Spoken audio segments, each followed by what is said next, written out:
Welcome back. If you've made it to part 3 and you're still with me, then thank you. Well done to you. So I was just expressing about the 360, the Xbox One, sorry, fussed about it. The things that made me mad about it.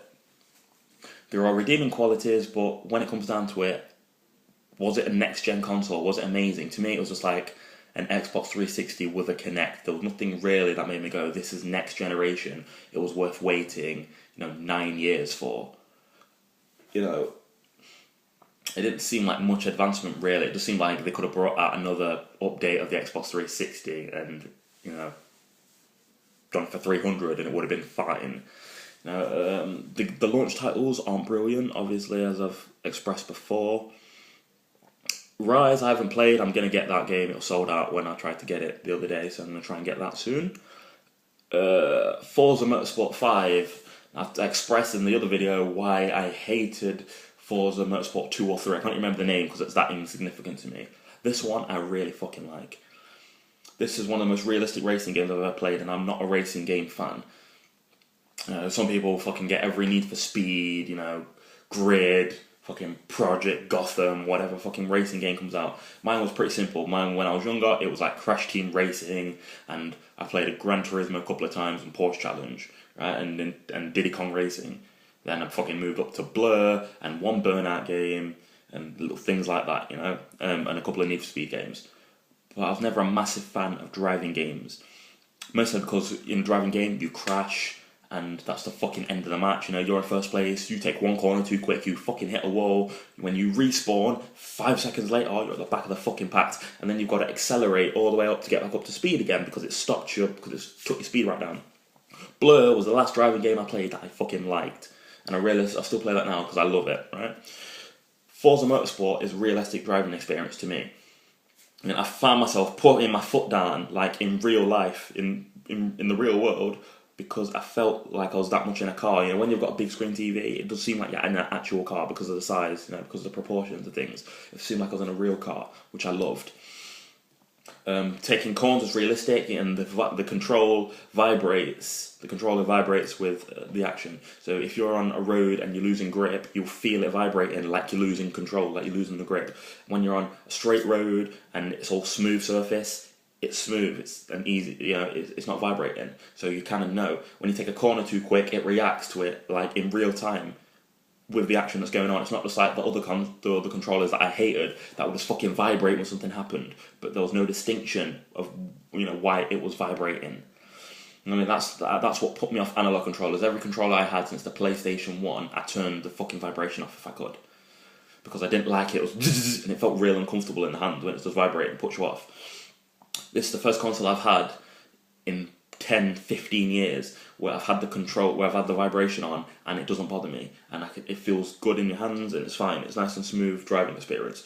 So Forza, you drift around the corner, it's good, realistic. The cars look fucking beautiful. It looks realistic, and you find yourself wanting to fucking put your foot down like you're actually driving. When a car smashes you, your window smashes, you don't wipe out, and it's got this rewind feature which should be in every fucking racing game, and they should have been doing this for fucking years. You press a rewind button when you take a corner and you slide off the road. When a car bumps you, your screen smashes. When you fucking take the wrong corner and hit a wall, you have a rewind feature on, and it rewinds and vibrates with the action. So if I took a corner and I drove off onto a grassland off the fucking course, I can rewind it and it'll vibrate where the fucking friction is. So if I'm driving back, it will vibrate when I'm on the grass, and then it will stop when I'm back on the road. And you can just reset from where you were. So if you took a corner and you're too far to the left, you can come back in and make it to the right. Don't work, try it again. And it's better than it's not realistic in that sense, but it's better than fucking driving off a road and then fucking back at the back of the pack, you know what I mean? When you've been number one for fucking 3 minutes. So it's good. It's a race that gives you plenty of time to get back into position. It's not one of them races where by the time you're starting to get to the front, the race is over.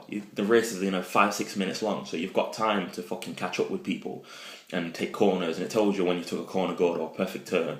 And this is a great thing I love about Forza Motorsport 5. There's a thing called a drivatar, which is like an avatar, but it drives. After your first few races, the console remembers how you've been driving, and it builds like an avatar driving version of you that it uses online to race other people. And when you're not using the console, when you're not playing, it's gonna drive out on your behalf and race for you the way you drive, the way you take past people, the way you take corners, the way you overtake, your speed, your fucking, your ferocity, whether you're a ram radar, it takes all that into account and uses that in the real world. So you're never really playing against a CPU, you're driving against other people in the world that drive a certain way. So it'll say like your gamer tag, and someone else across the world, who's played the game before, their gamer tag is going to be driving like how they do on their behalf as well. So you're always racing other people. It's never like you're racing real life people, even if it's not in real time. You're racing real racers, which I like, because it'll tell you who your rival is, who you need to beat, and you can beat other people, and then you'll see you jumping up the leaderboard past people like, oh, I just beat a real person. So I'm a better racer than a person with a brain and not a fucking computer. Do you know what I mean? That's just been set as a benchmark, and there's never really any racing involved. So I love that. I love how quick your credits go up, how you can buy a car, I can upgrade it. I love how the cars look, the driving is. I just love everything about it. It's the first the driving game in years, other than Blur, that I just fucking adore. I love this game. So next is Dead Rising 3. There was a lot of trailers for this on TV, a lot of trailers, I'm not going to say this is worth getting the console for, but I'm glad I got an Xbox One because of Dead Rising 3. This is the kind of zombie game I always wanted, where you're in a horde of zombies and you just use, we've had Dead Rising games before, but this one's, to me, is just the one that fucking stuck out. But it seemed real. It seemed like when you're in a real position, when the world did get taken over by a virus or zombies or whatever, you would use whatever you have around as a weapon. You would use a carton of orange juice. You eat food in the game to get strength back, which is fucking realistic. You will use a fucking garden rake, or a toilet seat or whatever the fucking hell's lying around as a weapon, which I do like. That is the realistic thing. Kinect was made for this game. This is the best kind of game for release to showcase what the Kinect was capable of. It was the perfect exclusive that should make people think, wow, if I want to get an Xbox One, that's the decider there, that game. It uses voice commands, it uses movement, so you're driving in a car, a zombie gets on the side of the door, it'll come up with a connect symbol, and you can do any action you want to knock them off the car. So if you're really into the fucking game, you can turn around, give them a right cross, and they go off the car. Whatever you do, you can nod your head and they'll go off. But it brings like a more realistic feel to the game. Like if you were driving, you'd have to react quickly and do something to get them off the car. You can merge vehicles together, and you can just drive through and plow through thousands upon thousands. At night time, it's fucking insane. There's thousands of them. There's some fucking crowds, and they'll just fill your horizon, and you can just fucking put two cars together, even though sometimes it is hard to find vehicles. Some of them are far and in between. And when you're in a horde of them, your car does get wore down in like fucking 30 seconds because there's just a crowd of them. But when you do get a fucking tractor and you can just plow through them, you see the blood splattering and you're crushing down the pressure and just destroying the bodies. That's what makes it worth it. That's a good experience. You've got loads of bosses. There's a lot of innuendos in there, loads of sex. One guy had a penis gun. He had like a gimp mask, and there's a lot of innuendos in there about sex. One woman was like, "Oh, I finished first" when they fell out of a window, kind of thing. So there's a lot of things like that, but you can use voice commands on bosses. You can shout, it'll say like in the corner, "You're crazy." You shout, "You're crazy," and the boss will react to it. You can get survivors to follow you. You can shout follow. You can shout attack. You can shout scavenge, and they will respond to it. The problem is sometimes they don't. Sometimes they don't hear you. Sometimes you shout follow and they don't respond. You shout attack, they don't respond. And when they've got like fucking 2 hits left before they're dead, and they're not listening to you, and you've lost that survivor forever because the fucking Kinect didn't pick up on it, it's very annoying. So that's fucking irritating. That's one thing I hated. Zombies, you can shout "over here" and they'll come and get you, or "hey zombies," or "come at me, come and get me," and and you'll see a little blue ring that pops out from your body like a beacon, and you see the zombies come towards you. Sometimes you don't shout anything and it sets the beacon off. Like you said, sometimes I've been sitting in complete silence and the beacon's gone off, like I've shouted, "come and get me." And other times I'll shout, "come and get me," and it'll get a red cross like it hasn't heard you. Or you'll shout something and nothing will happen. And you're just like, what's the point of fucking voice recognition if it doesn't recognise my voice? So that really that gets to me a lot. It's nice though. You can say pause game, and the game pauses. You can save game, the game saves, and you can play real live people. You know, you can play a single campaign by yourself, or you can play a campaign with other people. You know, and like some point in the game, another person who's on pretty much the same area of the game as you will pop up, and then it's your job to kind of save and protect each other. That kind of irritated me at times, because I'm playing in a game and some dickhead will pop up in the middle of the game. And I'm just like, for fuck's sake, I just want to play a single player campaign. And that's before I realised the single player campaign and there's other 4 modes that weren't explained very well were, you know, that there's no co-op.